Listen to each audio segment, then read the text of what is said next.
Hello everyone, this advocate Ravichandra here. Welcome you all on Samarth एशन judiciary. देखिए, RJS 2024 की जो प्लेलिस्ट तैयार कर रहे हैं हम, उसमें पहले वीडियो में हमने आपके साथ डिस्कस किया था घरेलू हिंसा अधिनियम 2005 के बेसिक प्रोविजंस के बारे में कि आखिर डोमेस्टिक वायलेंस होता क्या है, किसको बोलेंगे घरेलू हिंसा हुई है, किसको बोलेंगे घरेलू हिंसा के टर्म्स के अंदर वो सारी बातें इंक्लूड होती हैं। सेक्शन 3 में हमने इस बारे में डिस्कस किया था। कुछ इंपॉर्टेंट डेफिनेशंस के बारे में भी हमने आपके साथ डिस्कस किया था। आज उसी को कंटिन्यू करेंगे और जो इंपॉर्टेंट टर्म्स थे जैसे सर्विस प्रोवाइडर्स, प्रोटेक्शन ऑफिसर्स, इनके ड्यूटीज़ के बारे में बात करने वाले हैं। इनके समाज के काफ़ी इंपॉर्टेंट अथॉरिटीज़ हैं, इनकी ड्यूटी क्या है वैसे विमेन के साथ जिनके साथ डोमेस्टिक वायलेंस हुआ है। काफ़ी इंपॉर्टेंट वीडियो होने वाला है। पर वीडियो स्टार्ट करने से पहले मैं आपको एक इन्फॉर्मेशन दे दूं। 16 जून 2024 को वैसे तो आपका पेपर होना शेड्यूल है अभी तक के लिए, पर इसी दिन यूजीसी नेट का भी पेपर आ चुका है कि होगा 16 जून को ही, और यूपीएससी सिविल सर्विसेज प्रीलिम्स का भी पेपर 16 जून को होने का शेड्यूल्ड है। तो अब शायद बार काउंसिल ऑफ जो राजस्थान या फिर हाईकोर्ट ऑफ जो बेसिकली क्या है राजस्थान, उन्होंने किसी ने लिखा है कि इसको क्या करेंगे, एक्सटेंड करेंगे, और शायद एक्सटेंड भी हो सकता है। पर जब तक ऑफिशियल नोटिफिकेशन ना आ जाए हम यही मानकर चलेंगे कि हमारा पेपर कब है, 16 जून 2024 को। तब तक आप समर्थ एशन जुडिशरी के चैनल के साथ जुड़े रहिए, सब्सक्राइब करिए, शेयर करिए, पिंड कमेंट को चेक करिए, डिस्क्रिप्शन बॉक्स को चेक करिए, वहाँ पे तमाम सारी इन्फॉर्मेशन आपको समर्थ एशन जुडिशरी के बारे में मिल जाएगा। अपनी तैयारी को सुनिश्चित करें हमारे साथ जुड़ करके। चलिए देखिए, अगर आपको याद हो तो पहले वीडियो में आपके साथ बताया था कि काफ़ी इंपॉर्टेंट अथॉरिटीज़ हैं हमारे सोसाइटी में जिनका रोल बहुत ज़्यादा है विमेंस के प्रति। आप सबके बारे में मैंने पहले भी बताया था। आज उसी को कंटिन्यू करेंगे और चैप्टर 3 में एक बात करेंगे कि powers and duties of protection officers, service providers के बारे में क्या दिया हुआ है। सेक्शन 4 कहता है information to protection officer and exclusion of liability of informant. It's very important term. सबसे पहले एक नॉर्मल इंसान हूं मैं डोमेस्टिक वायलेंस नहीं कर रहा, but I am witnessing the domestic violence. मान लो मेरे घर के बगल वाले घर में क्या हो रहा है, डोमेस्टिक वायलेंस हो रहा है किसी महिला के साथ, मुझे समझ में आ रहा है, मुझे पता है, मैंने ये इन्फॉर्मेशन किसी प्रोटेक्शन ऑफिसर को दे दी। Protection officer is like a police, ठीक है, मैं सिंपली आपको समझाने के लिए कह रहा हूं। आपने दे दिया तो क्या आपकी लायबिलिटी बनती है कि आपका नाम हर जगह आएगा? सो सेक्शन 4 बिल्कुल स्पेसिफिकली तरीके से कहता है कि अगर किसी ने भी इंफॉर्मेशन दिया है प्रोटेक्शन ऑफिसर को तो उस बंदे की लायबिलिटी क्या होती है, खत्म हो जाती है। ध्यान से समझिए क्या कहता है। Any person who has reason to believe, जिसके पास रीजन है बिलीव करने का, that an act of domestic violence has been or is being or is likely to be committed may give information about it to the concern protection officer. या तो आपको लग रहा है कि होगा, या हो रहा है, आपको दिख रहा है, या ऐसा is likely to be committed, तो आप इंफॉर्मेशन दे सकते हो किसको, प्रोटेक्शन ऑफिसर को। और नो लायबिलिटी, सेक्शन 4 सबसेक्शन 2 में आपसे एग्जाम में पूछेंगे कि कौन सा सेक्शन सबसेक्शन स्पेसिफिकली तरीके से जो इंफॉर्मेंट है उसकी लायबिलिटी को एक्सक्लूड करता है। तो सेक्शन 4 सबसेक्शन 2 बड़ा अच्छे से कहता है कि नो लायबिलिटी, चाहे वो सिविल लायबिलिटी हो, क्रिमिनल लायबिलिटी हो, shall be incurred by any person for giving in good faith information for the purpose of subsection 1। ठीक है, इस बात को याद रखिएगा। सेक्शन 4 सबसेक्शन 2 बड़े प्यार से कह रहा है आपसे कि आपकी जिम्मेवारी हम क्या करते हैं, एक्सक्लूड करते हैं। चमका, याद रखिएगा। आगे देखते हैं। सेक्शन 5 में कहता है duties of police officers, service providers and magistrate. भाई इनकी ड्यूटी के बारे में समझते हैं क्या है। कहता है कि कोई भी पुलिस ऑफिसर हो सकता है, प्रोटेक्शन ऑफिसर या सर्विस प्रोवाइडर या magistrate who has received a complaint of domestic violence और is otherwise present at the place of incident of domestic violence और when the incident of domestic violence is reported to him shall inform the aggrieved person. या तो आपको पता चल रहा है या आप खुद वहां पे प्रेजेंट हो या आपको इन्फॉर्मेशन कहीं से मिल रही है, तो आप क्या क्या कर सकते हो, एग्रीड पर्सन को क्या क्या इन्फॉर्मेशन देनी आपकी ड्यूटी है। क्या क्या करेंगे, सेल लिखा हुआ है भाई, याद रखिएगा। Of her right to make an application for obtaining a relief by way of protection order, an order for monetary relief, custody order, residence order, compensation order और more than one such order under this act. अब इन सब के बारे में जो orders जितने भी अभी नाम लिया ना मैंने, नेक्स्ट वीडियो में डिस्कस करेंगे कि किस तरीके का प्रोटेक्शन ऑर्डर आ सकता है, सर्विस ऑर्डर आएगा, कस्टडी ऑर्डर आ सकता है, रेसिडेंस ऑर्डर मिलेगा या कंपनसेशन ऑर्डर मिलेगा, इसके बारे में बात करेंगे।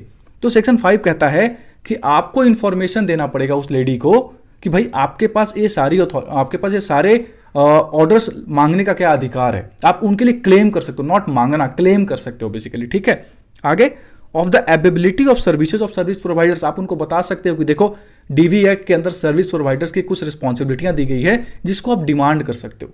आगे of the availability of services of the protection officers, protection officers के सर्विसेज को अवेल करने के लिए आप बोल सकते हो। आगे of a right to free legal services under the legal services authorities act, आपके पास लीगल जो आपको एक्शन लेना है उसके लिए फ्री आपको लीगल एड दिया जाएगा।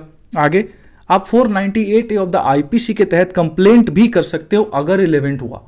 अदरवाइज नहीं कर सकते। तो ये सारी चीज़ें किसकी रिस्पॉन्सिबिलिटी है?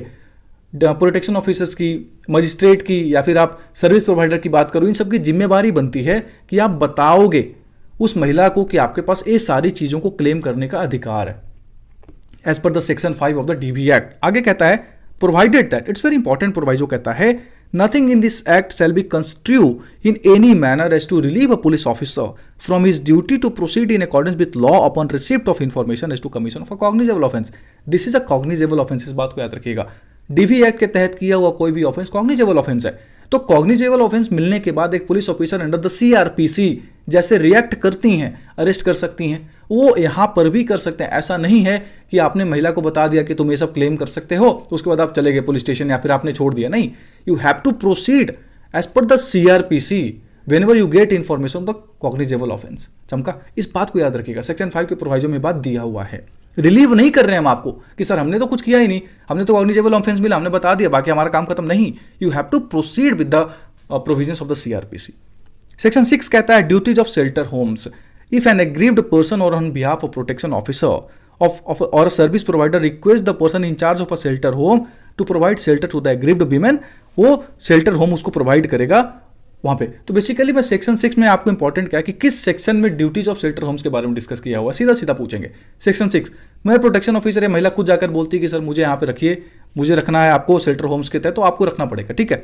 सेक्शन 7 कहता है ड्यूटीज ऑफ मेडिकल फैसिलिटीज, जो भी मेडिकल फैसिलिटीज महिला को दी जानी चाहिए वो सारी medical facilities as per section 7 of the DV act आपको प्रोवाइड करना पड़ेगा on the behalf of a protection officer, या सर्विस प्रोवाइडर रिक्वेस्ट करता है या एग्रीड पर्सन खुद रिक्वेस्ट करता है तो आपको मेडिकल फैसिलिटीज प्रोवाइड करना पड़ेगा अगर आप मेडिकल फैसिलिटीज के इंचार्ज हैं तो।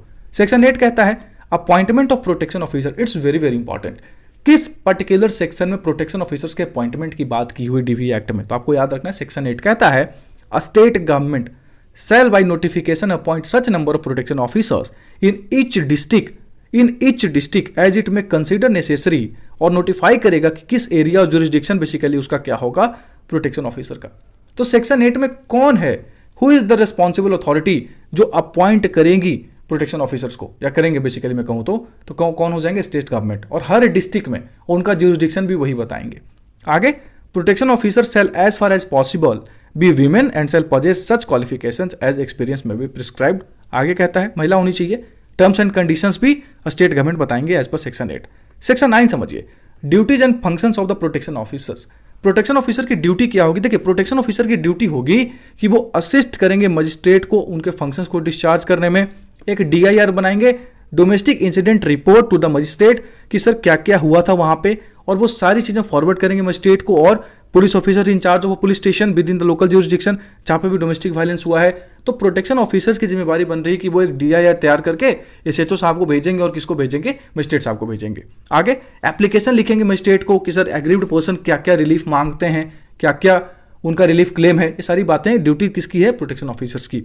आगे देखते हैं, ऐसा ही सेम ड्यूटी आपको सर्विस प्रोवाइडर्स की भी मिलेगी। देखिए, कोई भी हो, चाहे प्रोटेक्शन ऑफिसर हो, सर्विस प्रोवाइडर्स हो, आप सबकी जिम्मेवारी इस डीवी एक्ट के तहत एक लेडी के प्रति बहुत ज्यादा है, इतना जानो। उसके अलावा लीगल एड प्रोवाइड करना, मेडिकल फैसिलिटीज प्रोवाइड करना, शेल्टर होम में भेजना, ये सारी बातें किसकी है, प्रोटेक्शन ऑफिसर्स की ड्यूटी है एज पर द सेक्शन 9। तो सेक्शन 8 में अपॉइंटमेंट दिया हुआ है, सेक्शन 9 में उनकी ड्यूटीज दी, उस बात को याद रखना है, इट्स वेरी वेरी इंपॉर्टेंट। आगे और भी दिया हुआ है कि मेडिकल एग्जामिन करने के बाद जो भी ड्यूटी और इंश्योर किया गया, मॉनेटरी रिलीफ का अगर क्लेम है सेक्शन 20 के तहत, उसके बारे में बात करेंगे नेक्स्ट वीडियो में। वो सारी चीजें प्रोवाइड करने की किसकी जिम्मेवारी बनती है, प्रोटेक्शन ऑफिसर्स की। किसको देना है, महिला को देना है, वुमेन को देना है, ठीक है, जिनके साथ डोमेस्टिक वायलेंस हुआ है। सेक्शन 10 में भी आप देखो सर्विस प्रोवाइडर्स, सबसे पहले तो सर्विस प्रोवाइडर्स होते कौन, वो चीज समझ लीजिए। कहता है सेक्शन 10 सबसेक्शन 1 के तहत, subject to the such rules made in this behalf any voluntary association registered under the SRA, societies registration act 1860, और a company registered under the Companies Act 1956 or any other law for the time being enforced with the objective of protecting the rights and interests of a women by any lawful means including providing the legal aid, medical facility, financial facility, वो state government के साथ as a service provider क्या कर सकती है, register कर सकती है। तो याद रखना है, सेक्शन 10 में सर्विस प्रोवाइडर्स कौन हो सकते हैं, वो वैसा वॉलेंट्री एसोसिएशन जो सोसाइटीज रजिस्ट्रेशन एक्ट के तहत रजिस्टर्ड हो, या कंपनीज एक्ट 1956 के तहत रजिस्टर्ड हो, और उसकी ऑब्जेक्टिव क्या हो कि महिला की राइट्स एंड इंटरेस्ट को बचाना है, तो वो रजिस्टर कर सकता है स्टेट गवर्नमेंट के साथ एज अ सर्विस प्रोवाइडर।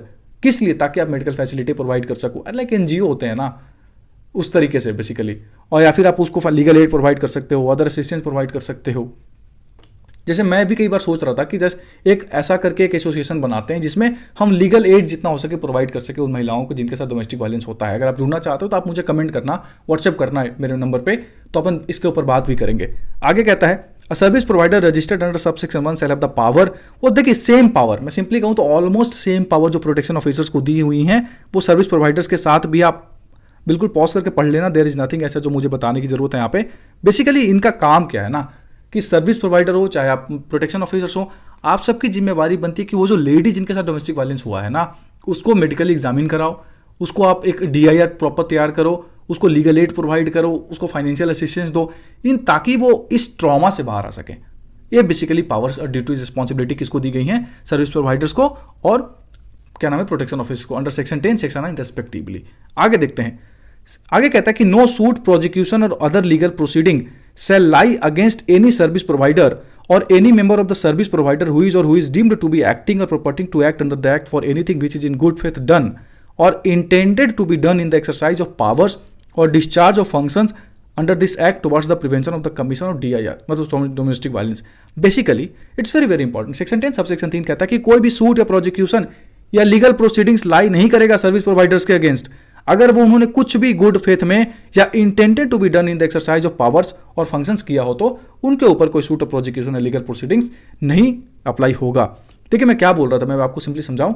मान लो एक जैसे मैं हूं और आप भी अगर जुड़ते हो तो अपन एक एनजीओ बना, जैसे सामर्थ्य के साथ अगर कोई एनजीओ बना रहा है सेलेट से, जहां पे हमारा मकसद क्या होगा कि if anyone who is the victim of domestic violence, और मैं एक बात बताऊं, it's very very important to discuss, सिर्फ महिलाएं ही डोमेस्टिक वायलेंस का शिकार नहीं हो रही, इस बात को समझिए। It's very very important, there are men as well जो डोमेस्टिक वायलेंस का शिकार हो, भले उनके लिए कोई कानून नहीं है हमारे इंडिया में, but we have to counsel them as well.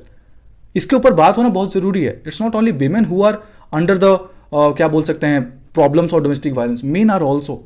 तो अपन एक ऐसा एनजीओ तैयार कर सकते हैं, फिर एक ऐसा एनजीओ तो अच्छा हुआ वर्ड यूज करना, एक ऐसा एसोसिएशन बना सकते हैं, एक ऐसा ग्रुप बना सकते हैं। अगर आप जुड़ना चाहते हो तो आप मुझे व्हाट्सएप जरूर करना, मुझसे बात करना, अपन इसके बारे में बात करके सोचेंगे जहाँ पे हम उनको लीगल एड प्रोवाइड कर सकते हैं, क्या उनको काउंसिल प्रोवाइड कर सकते हैं उनको, उनके ताकि वो ट्रॉमा में ना रहें, ताकि वो और कुछ एक्सट्रीम कदम ना लें।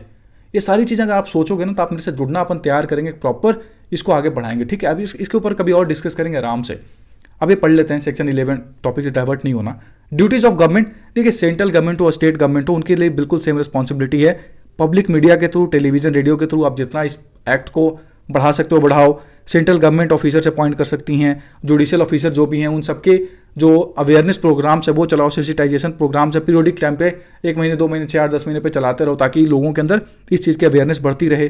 कोऑर्डिनेशन बढ़ाओ, protocols for the various ministries concern with the delivery of services to the women under this act including the courts are prepared and put in place. ये सारी बातें ड्यूटीज के बारे में दे रखी है। कुछ इंपॉर्टेंट चीज़ और देख लेते हैं चैप्टर 5 लास्ट चैप्टर से। Protection officers and members of service providers to be public servant. Section 30 कहता है कि जो भी प्रोटेक्शन ऑफिसर्स होंगे, सर्विस प्रोवाइडर्स के मेंबर्स होंगे, अगर आप लोग रजिस्टर करा लोगे ना तो आप भी और हम भी अगर रजिस्टर कराए तो अपन भी पब्लिक सर्वेंट हो जाएंगे। इस बात को दिमाग में रखना, जोक्स अपार्ट बहुत इंपॉर्टेंट चीज बता रहा हूँ। तो सेक्शन 30 कहता है डीवी एक्ट का कि protection officers of the service provider के जो मेंबर होंगे वो सेक्शन 21 ऑफ द आईपीसी के तहत क्या हो जाएंगे, पब्लिक सर्वेंट माने जाएंगे। सेक्शन 33 कहता है कि अगर प्रोटेक्शन ऑफिसर्स अपनी ड्यूटी डिस्चार्ज नहीं कर रहा है तो पेनाल्टी है। अगर कोई भी प्रोटेक्शन ऑफिसर अपनी ड्यूटी नहीं सही अच्छे तरीके से मतलब डिस्चार्ज करता है, जो भी मजिस्ट्रेट साहब ने उनको बोला है, तो पनिश किया जाएगा imprisonment of Idar description for a term which में एक्सटेंडेड टू 1 ईयर और विथ फाइन विच में एक्सटेंड टू 20,000 और बोथ। ये ईदर डिस्क्रिप्शन समझ में आता है। ईदर डिस्क्रिप्शन का मतलब सिंपल इंप्रिजनमेंट भी हो सकता है, रिगरस इंप्रिजनमेंट भी हो सकता है, कुछ भी हो सकता है। ये डिपेंड करेगा कोर्ट के ऊपर। कितने साल की पनिशमेंट है? 1 साल की और 20,000 तक की फाइन है। सेक्शन 33 कहता है कि प्रोटेक्शन ऑफिसर्स अगर अपनी ड्यूटी अच्छे से निभाता नहीं है तब। आगे सेक्शन 34, कोई भी cognizance of offence committed by protection officers क्या होगा, नो प्रोसिक्यूशन और other legal proceeding shall lie against the protection officer unless a complaint is filed with the previous sanction of the state government और an officer authorised by it in this job. Section 34 कहता है कि ऐसा नहीं कि तुम जाके कह दो कि सर प्रोटेक्शन ऑफिसर्स अच्छे से काम नहीं कर रहा तो हम उसके खिलाफ कंप्लेंट लॉज हो जाएगी। नहीं, प्रीवियस अप्रूवल किसकी जरूरत है, प्रीवियस सैंक्शन किसकी नीडेड है, state government. It's very very important to understand. Section 34 कहता है कि स्टेट गवर्नमेंट का प्रीवियस सैंक्शन के बिना प्रोटेक्शन ऑफिसर्स के ऊपर कॉग्निजेंस ऑफ ऑफेंसेस नहीं लिया जा सकता। आगे protection of action taken in good faith section 35 कहता है कि अगर आपने कुछ भी गुड फेथ में with due care and attention के साथ आपने काम किया है तो आपके ऊपर कोई भी एक्शन नहीं लिया जाएगा। ये बातें हमने पढ़ ली। आज लास्ट वीडियो में बात करेंगे इंपॉर्टेंट प्रोविजन लीगल जो हमारा तैयारी होती है कि कैसे पूरा डीवीआर के तहत काम चलेगा, कैसे डीवीआर के तहत ट्रायल वगैरह चलेंगे, उसके बारे में बात करेंगे। आप मुझे तमाम सारी चीज़ों में फॉलो कर सकते हैं, जुड़ सकते हैं, आप हमसे कनेक्ट कर सकते हैं। किसी भी तरीके का नीड हो, जरूरत हो, आप मुझे व्हाट्सएप कर सकते हैं, इस नंबर पर मेल कर सकते हैं, समर्थ है जुडिशरी के नाम से इंस्टाग्राम। आप बाकी सब चीज़ों के लिंक के लिए डिस्क्रिप्शन बॉक्स को चेक करिए, वहाँ पर सारी चीज़ें आपको मिल जाएगी। Thanks for watching, keep loving me, channel को सब्सक्राइब करिए। Thank you so very much.